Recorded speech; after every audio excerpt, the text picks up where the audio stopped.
Imagine this. You're standing in line at a store. In front of you, a man is buying lottery tickets for $50. $50. On the lottery. You think, well, maybe he'll get lucky. What if he wins $1 million? Now the truth, his chance of winning the jackpot is 1 in 300 million. That a yes about the same as finding one specific grain of sand on all the beaches of California. But he doesn't know that. Or he knows it, but still believes. Because the lottery doesn't sell tickets. It sells hope. And hope is the only thing he has left. Today, I'm going to explain why lotteries are called a tax on the poor. How governments make billions off people's despair, and what could happen if those same people invested $50 a week instead of throwing it away on tickets. Spoiler, the numbers will shock you. Let's start with the numbers. The harsh, cold numbers. Powerball is the most popular lottery in the US. Chance of winning the jackpot, 1 in 292,201,338. Read that number out loud. 292,201,338 to 1. And what does that mean in practice? To make it clearer, your chance of being struck by lightning. 1 in 15,300. You are 19,000 times more likely to die from lightning than to win the lottery. Your chance of becoming a movie star, 1 in 1,500,000. You're 195 times more likely to become Brad Pitt than to win the jackpot. Your chance of giving birth to quadruplets, 1 in 700,000. It's 417 times more likely. Your chance of becoming a billionaire by creating a startup, about 1 in 10 million. It's 29 times more realistic than winning the lottery. Mega Millions is the second most popular lottery. Chance of winning, 1 in 302,575,350. Even worse, but people still play. Why? Because the human brain is very bad at understanding large numbers and probabilities. When you see 1 in 300 million, your brain simply cannot grasp it. It's too abstract. But when you see an ad saying, jackpot 500 million, your brain lights up. $500 million is concrete. You can picture what you would buy: a house, a car, a vacation, retirement. But 1 in 300 million is just words. But someone does win. Yes, every few months someone wins a big jackpot, and every news outlet screams about it. Here's what the news doesn't show: the 300 million people who lost. This is called survivorship bias. You only see the winners. The army of losers is invisible. Math is against you. Let's calculate the expected value of a ticket. A Powerball ticket costs $2. The jackpot, let's assume, is 500 million. Your chance of winning, 1 in 292 million. The expected value equals $500 million divided by 292 million, which is $1.71. You pay $2 to get an average of 1.71 back. You lose 29 cents on every ticket, guaranteed. But sometimes the jackpot grows to $1 billion, you might say.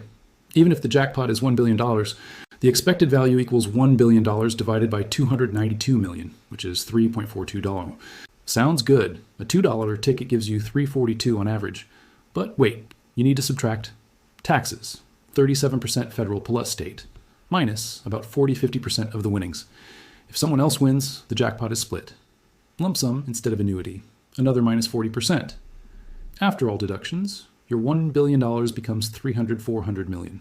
The expected value equals $400 million divided by 292 million, which is $1.37. You're still losing money. Lotteries are mathematically designed for you to lose. This is not a game. It's not gambling. It's not even entertainment. It is a way to transfer money from people who can do math to the government. Small prizes, the illusion of winning, but I sometimes win. Yesterday, I won $50. Yes, lotteries give small prizes. $5, $10, $50. Often even a free ticket. Why? To keep you playing. This is called a reinforcement schedule. Casinos use the same trick with slot machines. You won $50? Great, you feel euphoria. The system works, and the fact that over the year you spent $2,000 on tickets to win these $50, somehow you don't account that. Real numbers for Powerball in 22-23. Chance of winning anything, 1 in 24.9. Sounds good, right? But here's what that anything is. 1 in 24.9. Win $4. You spent $2. 1 in 580. Win $100. Or 1 in 38 hours, 792. Win $50,000. 1 in 292 million. Win the jackpot. 92% of all wins are $4 or a free ticket. You're not earning money. You're just losing it more slowly. Now let's talk about who actually wins in this game. Lotteries? Chikar's government business. In 44 U.S. states, there are state-run lotteries. Only 6 states have banned them: Alabama, Alaska, Hawaii, Nevada, Utah, and Wyoming. In 2022, Americans spent $105 billion on lotteries. Read that again. $105 billion. That's more than people spent on movie tickets, concerts, and sporting events combined, books, video games. Where does this money go? Breakdown of every dollar. Out of every dollar spent on the lottery, 50-60% goes to the prize pool, winnings. 30-40% goes to the state budget. 5-10% lottery operating expenses. 5% commissions to the stores that sell tickets. States earned $28 billion from lotteries in 2022. This is huge money, and states depend on it. But the money goes to education. This is the main argument used to justify lotteries. Lottery profits go to schools. You play, kids get an education. Sounds noble, but it's mostly a lie. Here's how it actually works. Suppose the state spends $10 billion on education from the general budget. The lottery brings in $1 billion for schools. You think, great, now schools get $11 billion? But no, lawmakers simply reduce regular school funding by $1 billion. Result, schools still get the same $10 billion, only the source changed slightly. And the freed up billion goes somewhere else. Roads, prisons, anything. Research shows in states with lotteries, education spending has not increased compared to states without lotteries. This is an accounting trick. Money for schools simply replaces normal funding. Lottery as a regressive tax. Regular taxes work like this. The more you earn, the bigger percentage you pay. Lotteries work the opposite way. The poorest people spend the largest percentage of their income on tickets. Statistics. Families with income below $10,000 a year spend an average of $590 a year on lotteries, almost 6% of their income. While families with income of $50,000, $75,000, around $300 a year, 0.5% of income. Families with income above $100,000, around $200 a year, 0.2% of income. The poorest spend 30 times the share of their income compared to the rich. This is a regressive tax, a tax that hits the hardest those who have the least. Geography of despair. One study showed stores that sell lottery tickets are concentrated in poor neighborhoods. In areas where the median income is below $35,000, there are on average 3.2 lottery retailers per 10,000 residents.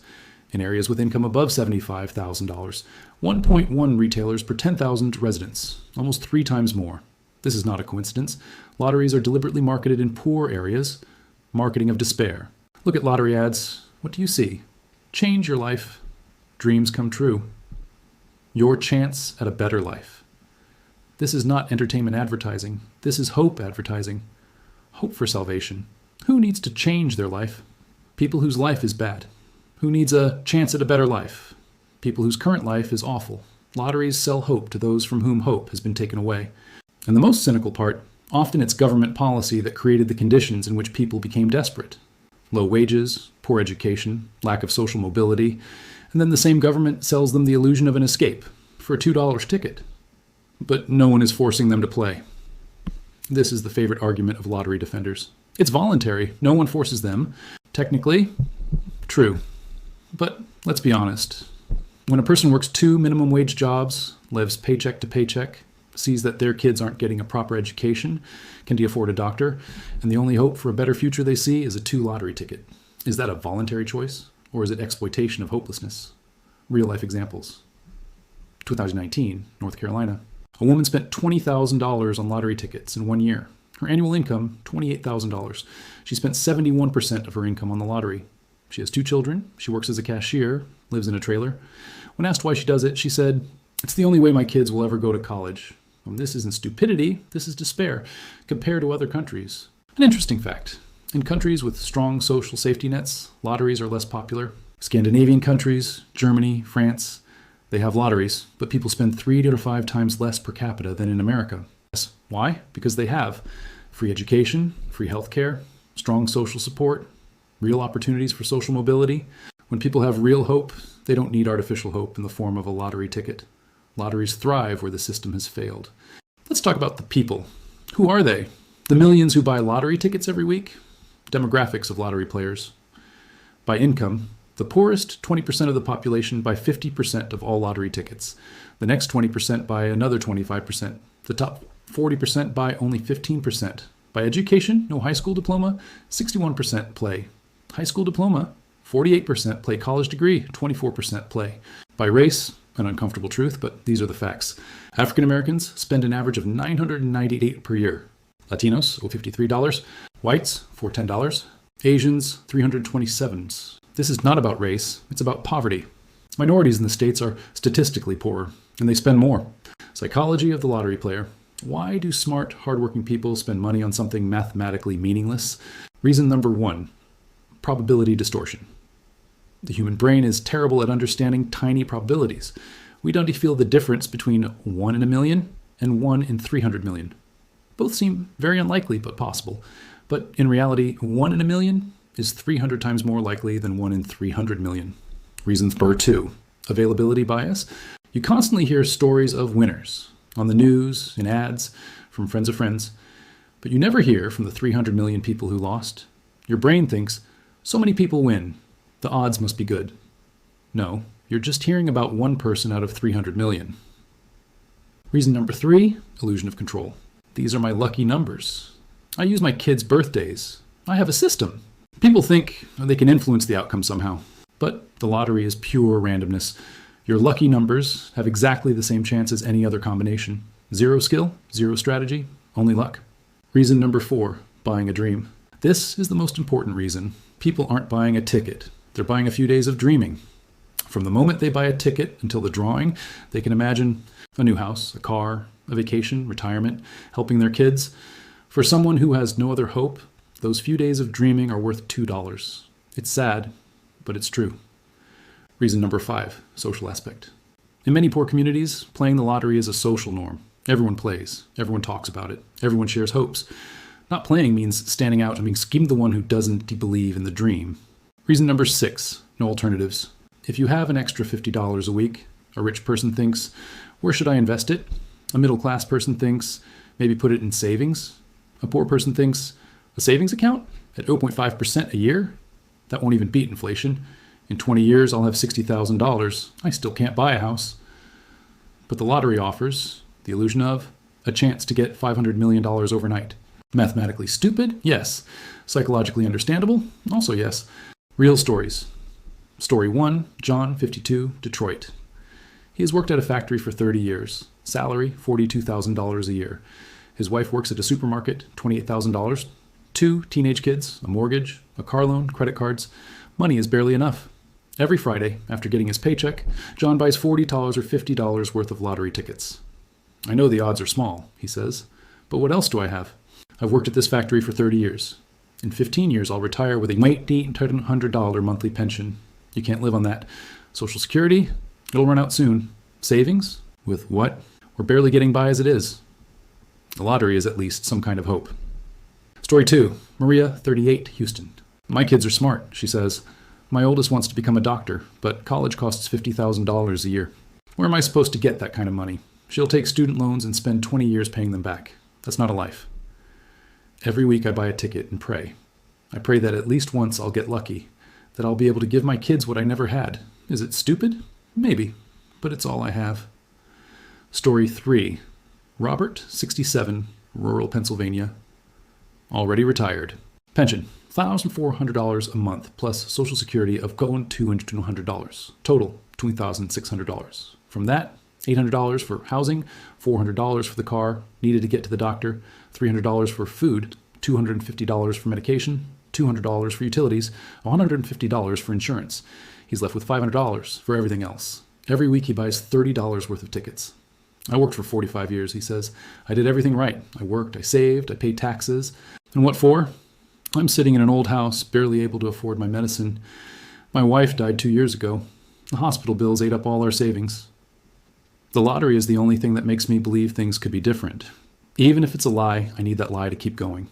And now the most painful part. Let's calculate the alternative reality. Scenario, instead of the lottery, investments. The average active player spends about $50 a week on the lottery. That's $2,600 a year, or $217 a month. What if, instead of buying tickets, that money were invested in an S&P 500 index fund? Average historical return of the S&P 500, about 10% per year, with dividends reinvested. 10-year calculation. Investment, $207 per month. Term, 10 years return, 10% annually. Result, $45,000. You contributed $26,000 to Norm 17, multiply 12, multiply 10. You earned $19,000 in interest. 20-year calculation. Result, on $149,000, you contributed $52,000. You earned $97,000 in interest. 30-year calculation. Result, $453,000. You contributed $78,000. You earned $375,000 in interest. 40-year calculation. Result, $1,370,000. You contributed on $104,000. You earned $1,266,000 in interest. Read that again. 50 a week that people throw away on lottery tickets would have turned into $1.4 million in 40 years. No luck, no jackpots, just math and time. But 40 years is too long. Yes, it is long. But you know what? Those 40 years will pass anyway. The only question is, with money or without? But poor people don't have an extra $50 a week? Fair point. But wait. If a person doesn't have an extra $50 a week, why are they spending it on the lottery? These are not extra dollars. These are dollars they're missing for food, clothes, medicine. Poor people don't spend surplus money on the lottery. They spend money they don't have. A more realistic scenario, $20 a week. Okay, let's lower the bar. $20 a week, that's 80 cents a month. 10 years, $18,000, 20 years. $60,000, 30 years. $182,000, 40 years. $550,000. Even $20 a week over 40 years becomes $500,000. Even $10 a week, 40 years, $275,000, $250,000 from $10 a week. The effect of missed opportunities. Economists call this opportunity cost, the price of missed opportunities. Every dollar spent on the lottery is not just a lost dollar. It's that dollar plus all the money it could have earned through investing. A person who spends $50 a week on the lottery for 40 years doesn't lose $104,000. They lose $1,370,000. Read that out loud. $1,370,000. But I won't live long enough for 40 years of investing. Maybe. But your children will. Or your grandchildren. And a lottery ticket leaves nothing to anyone. Not even hope. Reality versus fantasy. Chance of winning the jackpot. 1 in 300 million. Chance of becoming a millionaire through investing. 100% if you have 40 years. One requires unbelievable luck. The other requires only discipline and time. But people choose luck. Why? Because 40 years feels like forever. And the jackpot could happen on Saturday. Instant gratification versus delayed reward. Human psychology chooses the instant one. What the government could do instead, imagine an alternative. Instead of lotteries, the government launches a program called Savings Lottery. How it works. You buy a ticket for $2. These $2 go into your savings account. Every week, a drawing is held among everyone who bought tickets. Prizes are paid out from the interest accumulated from all accounts. The result, people still get the excitement of a lottery, but the money isn't lost. It accumulates. After 10 to 20 years, people have real savings, and they can still win. These programs already exist. They're called prize-linked savings accounts. They exist in the UK, premium bonds, in South Africa, and some US states have started testing them. Research shows they work. People save more. Their financial situation improves. But US governments don't implement them widely. Why? Because they would bring in less money to the state. Current lotteries give governments $28 billion a year. Savings lotteries would bring far less. It is more profitable for the government, for the poor, to stay poor and keep buying tickets. Let's sum it up. Lotteries are not entertainment. They are not an innocent game. They are the systematic exploitation of poor and desperate people by the government. Here's what we learned. 1. The math is ruthless. The chance of winning the jackpot, 1 in 300 million. The expected value of a ticket is negative. You are guaranteed to lose money in the long run. 2. The government profits. Americans spend $105 billion a year on lotteries. States receive $28 billion. And the promise, the money goes to education, is mostly a lie. 3. The poor pay the most. The poorest 20% buy 50% of all tickets. They spend up to 6% of their income on lotteries. This is a regressive tax, the cruelest kind of tax. 4. It is the exploitation of desperation. Lotteries are concentrated in poor neighborhoods. Marketing targets those who have no hope. People don't buy tickets. They buy a dream. 5. The alternative exists $50 a week for 40 years. Dardar's $1.4 million through investing. But lotteries kill this opportunity. And governments refuse to implement alternatives. So what should be done?